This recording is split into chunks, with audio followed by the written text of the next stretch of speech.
കേരളത്തിന്റെ സമ്പദ് വ്യവസ്ഥയിൽ ഏറ്റവും വേഗത്തിൽ വളരുന്ന മേഖല ഏതാണെന്ന് ചോദിച്ചാൽ ഇന്ന് പലരും പറയുന്ന ഒരു ഉത്തരമുണ്ട്: ടെക്നോളജി. IT സേവനങ്ങൾ, സ്റ്റാർട്ടപ്പുകൾ, ആർട്ടിഫിഷ്യൽ ഇന്റലിജൻസ്, സൈബർ സുരക്ഷ, ഡാറ്റാ സെന്ററുകൾ, ഗ്ലോബൽ കേപ്പബിലിറ്റി സെന്ററുകൾ അഥവാ GCCകൾ. കേരളത്തിന്റെ വളർച്ചയുടെ അടുത്ത അധ്യായം എഴുതപ്പെടുന്നത് ടെക് മേഖലയിലൂടെയാണെന്നാണ് വിലയിരുത്തൽ. ഇത്തരമൊരു സാഹചര്യത്തിലാണ് UDF സർക്കാരിന്റെ ആദ്യ സമ്പൂർണ്ണ ബജറ്റിനായി കേരളം കാത്തിരിക്കുന്നത്. എന്നാൽ ഈ ബജറ്റിൽ നിന്ന് ടെക് മേഖല എന്താണ് പ്രതീക്ഷിക്കുന്നത്? കേരളത്തെ ഇന്ത്യയിലെ മുൻനിര ടെക് ഹബ്ബുകളിൽ ഒന്നാക്കി മാറ്റാൻ എന്തൊക്കെ പ്രഖ്യാപനങ്ങളാണ് ആവശ്യം? പരിശോധിക്കാം. ആദ്യം പറയേണ്ടത് കേരളത്തിന്റെ IT പാർക്കുകളെ കുറിച്ചാണ്.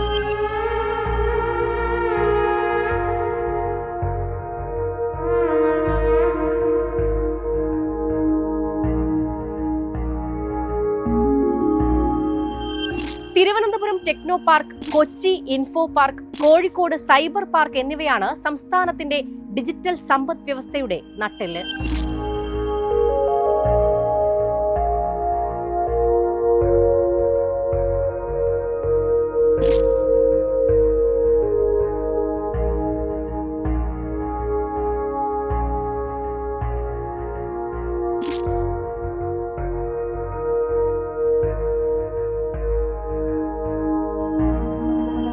എന്നാൽ രാജ്യത്തെ മറ്റ് ടെക് ഹബ്ബുകളുമായി മത്സരിക്കണമെങ്കിൽ കേരളത്തിന് വൻതോതിലുള്ള അടിസ്ഥാന സൗകര്യ വികസനം അനിവാര്യമാണ്. ഇവിടെയാണ് ടെക്നോ പാർക്ക് ഫേസ് 4 അഥവാ ടെക്നോ സിറ്റിയുടെ പ്രാധാന്യം ഉയരുന്നത്. തിരുവനന്തപുരം പള്ളിപ്പുറത്ത് ഏകദേശം 500 ഏക്കറിലായി വികസിപ്പിക്കുന്ന ടെക്നോ സിറ്റിയെ ഒരു സമ്പൂർണ്ണ ടെക് ടൗൺഷിപ്പായാണ് വിഭാവനം ചെയ്തിരിക്കുന്നത്.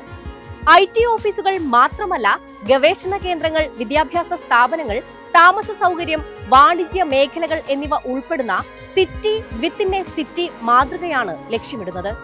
ഇതിനൊപ്പം ടെക്നോ പാർക്ക് ഫേസ് 4-ൽ സ്ഥാപിക്കാൻ പദ്ധതിയിടുന്ന എമർജിംഗ് ടെക്നോളജി സ്റ്റാർട്ടപ്പ് ഹബിന്റെ നിർദ്ദിഷ്ട ചെലവ് ഏകദേശം 700 കോടി രൂപയാണ്. Artificial intelligence, space tech, clean energy, health tech തുടങ്ങിയ മേഖലകളിൽ പ്രവർത്തിക്കുന്ന സ്റ്റാർട്ടപ്പുകളെ വളർത്തുകയാണ് ലക്ഷ്യം. കൊച്ചിയിലെ ഇൻഫോ പാർക്കിലും സമാനമായ വമ്പൻ വികസനമാണ് ആസൂത്രണം ചെയ്യുന്നത്. 300 ഏക്കറിലായി വികസിപ്പിക്കുന്ന AI എനേബിൾഡ് ടെക് സിറ്റി കേരളത്തിലെ ആദ്യത്തെ ഇന്റഗ്രേറ്റഡ് AI ടൗൺഷിപ്പ് ആയിരിക്കും. ഈ പദ്ധതിയിലൂടെ ഏകദേശം 25,000 കോടി രൂപയുടെ നിക്ഷേപം, 2 ലക്ഷം നേരിട്ടുള്ള തൊഴിലവസരങ്ങൾ, 4 ലക്ഷം പരോക്ഷ തൊഴിലവസരങ്ങൾ എന്നിവയാണ് പ്രതീക്ഷിക്കുന്നത്. 20 ദശലക്ഷം ചതുരശ്ര അടി IT സ്പേസും 5000 റെസിഡൻഷ്യൽ യൂണിറ്റുകളും ഉൾപ്പെടുന്ന ഈ പദ്ധതി കേരളത്തിന്റെ IT ചരിത്രത്തിലെ ഏറ്റവും വലിയ വികസന പദ്ധതികളിൽ ഒന്നായി മാറും. കൊച്ചിയിലെ സ്മാർട്ട് സിറ്റി പദ്ധതിയും സംസ്ഥാനത്തിന്റെ ടെക് ഭൂപടത്തിൽ നിർണായക സ്ഥാനമാണ് വഹിക്കുന്നത്. 246 ഏക്കറിലായി വികസിക്കുന്ന പദ്ധതിയിൽ ഏകദേശം 90,000 നേരിട്ടുള്ള തൊഴിലവസരങ്ങൾ സൃഷ്ടിക്കുമെന്നാണ് കണക്കാക്കപ്പെടുന്നത്. കൂടുതൽ മൾട്ടിനാഷണൽ കമ്പനികളെ കേരളത്തിലേക്ക് ആകർഷിക്കുന്നതിലും ഈ പദ്ധതിക്ക് വലിയ പങ്കുണ്ടാകും. ഇതിനൊപ്പം ഇൻഫോ പാർക്ക് ഫേസ് 3-ലെ സൈബർ വാലി പദ്ധതിക്കായി അടുത്തിടെ 30 കോടി രൂപ അനുവദിച്ചതും ശ്രദ്ധേയമാണ്. AI, IT, എമർജിംഗ് ടെക്നോളജി മേഖലകളെ കേന്ദ്രീകരിച്ചാണ് ഈ പദ്ധതി വികസിപ്പിക്കുന്നത്. അടുത്ത വലിയ പ്രതീക്ഷ സ്റ്റാർട്ടപ്പ് മേഖലയിലാണ്. കേരള സ്റ്റാർട്ടപ്പ് മിഷൻ രാജ്യത്തെ ഏറ്റവും മികച്ച സ്റ്റാർട്ടപ്പ് ഇക്കോസിസ്റ്റങ്ങളിൽ ഒന്നായി കണക്കാക്കപ്പെടുന്നുണ്ടെങ്കിലും നിക്ഷേപ ലഭ്യത ഇപ്പോഴും വലിയ വെല്ലുവിളിയാണ്. പുതിയ സ്റ്റാർട്ടപ്പുകൾക്കായി സീഡ് ഫണ്ടുകൾ, ഇന്നൊവേഷൻ ഗ്രാന്റുകൾ, വനിതാ സംരംഭകർക്കുള്ള പ്രത്യേക പദ്ധതികൾ, സർവകലാശാലകളിലെ ഇന്നൊവേഷൻ ലാബുകൾ, വെഞ്ചർ ക്യാപിറ്റൽ ഫണ്ടുകൾ എന്നിവയ്ക്ക് കൂടുതൽ പിന്തുണ നൽകണമെന്നാണ് ആവശ്യം. ഇപ്പോൾ ലോകം മുഴുവൻ സംസാരിക്കുന്നത് ആർട്ടിഫിഷ്യൽ ഇന്റലിജൻസിനെ കുറിച്ചാണ്. AI മേഖലയിലെ നിക്ഷേപങ്ങൾ ആകർഷിക്കാനും ഗവേഷണ കേന്ദ്രങ്ങൾ സ്ഥാപിക്കാനും വിദ്യാർത്ഥികൾക്കും യുവാക്കൾക്കും പ്രത്യേക പരിശീലനം നൽകാനുമുള്ള പദ്ധതികൾ ബജറ്റിൽ ഇടം പിടിക്കണമെന്നാണ് വ്യവസായ രംഗത്തിന്റെ ആവശ്യം. കേരളത്തെ ഇന്ത്യയിലെ AI ഹബ്ബാക്കി മാറ്റാൻ വ്യക്തമായ റോഡ് മാപ്പ് പ്രഖ്യാപിക്കേണ്ട സമയമാണിതെന്നാണ് വിദഗ്ധർ ചൂണ്ടിക്കാട്ടുന്നത്. സൈബർ സുരക്ഷയും അത്ര തന്നെ പ്രധാനമാണ്. ഡിജിറ്റൽ ഇടപാടുകളും ഓൺലൈൻ സേവനങ്ങളും വർദ്ധിക്കുന്ന സാഹചര്യത്തിൽ സൈബർ ആക്രമണങ്ങളും ഉയരുകയാണ്. Cyber security centre of excellence, digital forensic ലാബുകൾ, സൈബർ സുരക്ഷാ പരിശീലന കേന്ദ്രങ്ങൾ എന്നിവ സ്ഥാപിക്കാൻ പ്രത്യേക പദ്ധതികൾ പ്രഖ്യാപിക്കണമെന്ന ആവശ്യവും ശക്തമാണ്. മറ്റൊരു വലിയ അവസരമാണ് ഗ്ലോബൽ കേപ്പബിലിറ്റി സെന്ററുകൾ അഥവാ GCCകൾ. ഇന്ന് ലോകത്തിലെ പ്രമുഖ കമ്പനികൾ ഇന്ത്യയിൽ ഗവേഷണ സാങ്കേതിക കേന്ദ്രങ്ങൾ സ്ഥാപിക്കുകയാണ്.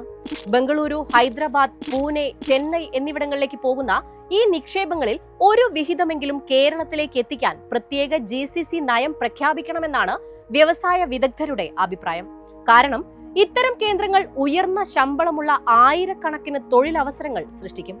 അടിസ്ഥാന സൗകര്യ വികസനവും ടെക് മേഖലയ്ക്ക് നിർണായകമാണ്.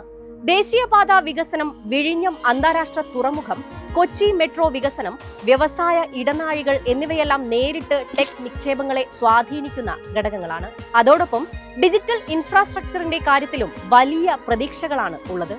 ഗ്രാമീണ മേഖലകളിൽ അതിവേഗ ഇന്റർനെറ്റ്, സർക്കാർ സേവനങ്ങളുടെ സമ്പൂർണ്ണ ഡിജിറ്റലൈസേഷൻ, സ്മാർട്ട് ഗവേണൻസ് സംവിധാനങ്ങൾ എന്നിവ ഡിജിറ്റൽ സമ്പദ് വ്യവസ്ഥയെ കൂടുതൽ ശക്തിപ്പെടുത്തും. ഡാറ്റാ സെന്ററുകളും ക്ലൗഡ് കമ്പ്യൂട്ടിംഗും ഭാവിയിലെ മറ്റൊരു വലിയ അവസരമാണ്. ഡിജിറ്റൽ സമ്പദ് വ്യവസ്ഥയുടെ അടിത്തറയായ ഡാറ്റാ സെന്ററുകൾ ആകർഷിക്കാൻ പ്രത്യേക നയങ്ങളും വൈദ്യുതി ഇളവുകളും അടിസ്ഥാന സൗകര്യ വികസനവും ആവശ്യമാണ്. ഇലക്ട്രോണിക്സ് നിർമ്മാണ മേഖലയിലും കേരളത്തിന് വലിയ സാധ്യതകളാണുള്ളത്. മെഡിക്കൽ ഇലക്ട്രോണിക്സ്, സെമി കണ്ടക്ടർ അനുബന്ധ വ്യവസായങ്ങൾ, IoT ഉപകരണങ്ങൾ, പ്രതിരോധ ഇലക്ട്രോണിക്സ് എന്നിവയ്ക്കായി പ്രത്യേക ക്ലസ്റ്ററുകൾ രൂപീകരിക്കുന്നത് പുതിയ നിക്ഷേപങ്ങൾക്കും തൊഴിലവസരങ്ങൾക്കും വഴി തുറക്കും. അവസാനമായി ഏറ്റവും പ്രധാനപ്പെട്ടത് നൈപുണ്യ വികസനമാണ്. AI, data science, robotics, cyber സുരക്ഷ, cloud computing, semiconductor design തുടങ്ങിയ ഭാവി തൊഴിൽ മേഖലയിലേക്ക് യുവാക്കളെ സജ്ജമാക്കാൻ വലിയ സ്കിൽ ഡെവലപ്മെന്റ് മിഷൻ പ്രഖ്യാപിക്കേണ്ടത് അനിവാര്യമാണ്.